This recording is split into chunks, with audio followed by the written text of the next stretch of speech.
آپ نے وہ سنا ہوگا ایک مشہور اداکارہ ثنا خان جس کے آج کل سوشل میڈیا پہ بڑا چل رہا ہے.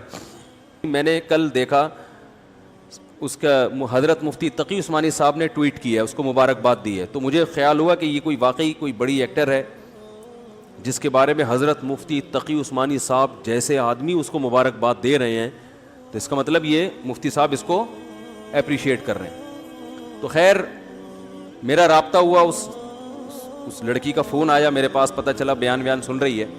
میں نے یہ اس کی اجازت سے آپ کے سامنے شیئر کر رہا ہوں. یہ جو میں بات ابھی کر رہا ہوں نا, اس کی پرمیشن سے. اس نے کہا کہ آپ بتائیں لوگوں کو کہ میں نے آپ کو کال کر کے اپنی کارگزاری سنائی ہے, اور مقصد اس کا بھی صرف حوصلہ افزائی ہے.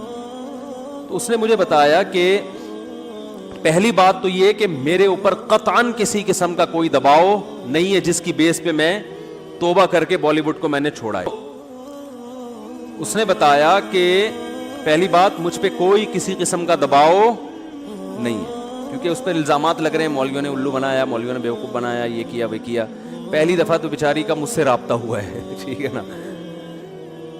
اور اس نے بتایا کہ مجھ پہ کسی قسم کا کوئی دباؤ نہیں ہے, اور میں نے جو بالی ووڈ کو چھوڑا تو مجھے بالی ووڈ میں جا کے اندازہ ہوا کہ یہ کام ٹھیک, بولو بھائی, نہیں. اس میں عزت ہے, شہرت ہے, لیکن غلط طریقے سے عزت اور غلط طریقے سے دولت. عزت شہرت اور دولت جو دو چیزیں ہوتی ہیں نا انسان, دنیا کی ڈیفینیشن کیا ہے؟ پیسہ ملے اور عزت ملے, یہی ہے نا. ارے جب ہم کہتے ہیں اللہ نے فلاں کو بڑا نوازا ہے, ہندو کہتے ہیں بھگوان نے فلاں کو بہت نوازا ہے, تو کیا مطلب؟ بھگوان نے فلاں کو عزت بھی بہت دی ہے اور پیسہ بھی. تو بالی ووڈ میں یہ دو چیزیں ہول سیل کے حساب سے ہیں کہ نہیں ہے؟ شہرت بھی اور روکھڑا بھی.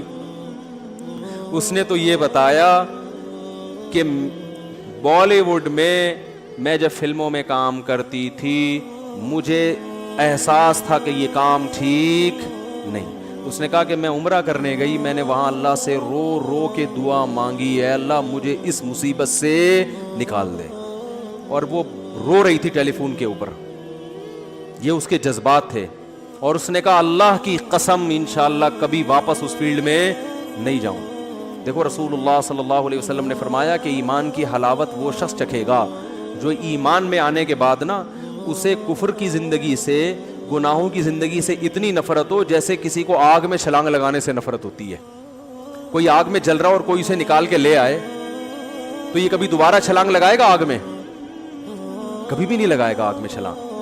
تو جب تک یہ کنڈیشن نہیں ہوتی نا اس وقت تک اس کا مطلب آپ کی توبہ خاندانی توبہ ہے ہی نہیں.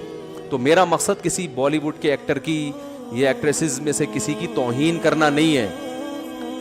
میں کبھی بھی یہ نہیں کہتا کہ ہم زیادہ اچھے ہیں وہ زیادہ برے ہیں. بھائی ہو سکتا ہے ان کے اندر کوئی ایسی نیکی ہو کہ ان کی بخشش ہو جائے, اور ہمارے اندر کوئی ایسی برائی ہو کہ ہماری بخشش نہ ہو. ہمارا تو صرف گیٹ اپ ہے نا, اندر کا حال تو اللہ ہی جانتا ہے. تو میں کبھی بھی یہ مقصد نہیں ہے کہ کسی اداکار کا میں مذاق اڑاؤں یا میں اس کی توہین کروں یا میں کہوں یہ لازمی جہنم میں ہی جائے گا. یہ تو قیامت کے دن تو ترازو جو اعمال ہے نا تولے جائیں گے. نیکیاں کا پلڑا وزنی ہو گیا تو جنت, برائیوں کا پلڑا وزنی ہو گیا تو جہنم. اور پلڑا وزنی کیسے ہوتا ہے یہ اللہ ہی جانتا ہے. تو اس نے کہا میں عمرہ کرنے گئی انہی پیسوں سے, لیکن میرے دل میں خلش تھی کہ میں اللہ کے گھر بھی حلال پیسوں سے نہیں آئی. ایک عالم کی بات یاد آئی کہ ہیرا ہے نا, ہیرا وہ کیچڑ میں پڑا ہوا ہو پھر بھی وہ ہوتا کیا ہے؟ ہیرا. تو یہ جو کلمہ ہے نا, کلمہ لا الہ الا اللہ, ایمان, یہ بڑی زبردست چنگاری ہے. مسلمان کو احساس ہوتا ہے کہ غلط کیا ہے, غلط. غیر مسلم میں بسا اوقات احساس ہی نہیں ہوتا. وہ کہتا ہے یار یہ سب سیٹ ہے, سب ٹھیک ہے. تو اسلام آپ کو بلاتا ہے, جتنے بھی فلم انڈسٹری میں کام کرنے والے لوگ ہیں, میں نہیں بلاتا, میری کیا اوقات ہے. اسلام دعوت دے رہا ہے آپ کو, اللہ بلا رہا ہے کہ آ جاؤ, مرنے سے پہلے پہلے اپنا قبلہ درست کر لو, مرنے سے پہلے آ جاؤ. اور میں جو اصل بات کر رہا تھا کہ اس لائف میں دیکھنے میں سکون نظر آتا ہے, حقیقت میں سکون ہے نہیں, کیونکہ یہ سب عزت مصنوعی ہے. جنید جمشید نے جو توبہ کی تھی نا, اس کا میں نے انٹرویو سنا, اس نے کہا کہ میں جب اسٹیج پہ ڈانس کرنے کے لیے یا گانے کے لیے گیا تو میرا نمبر آنے سے پہلے ایک صاحب گانا گا رہے تھے جن کی عمر تھوڑی زیادہ ہو گئی تھی.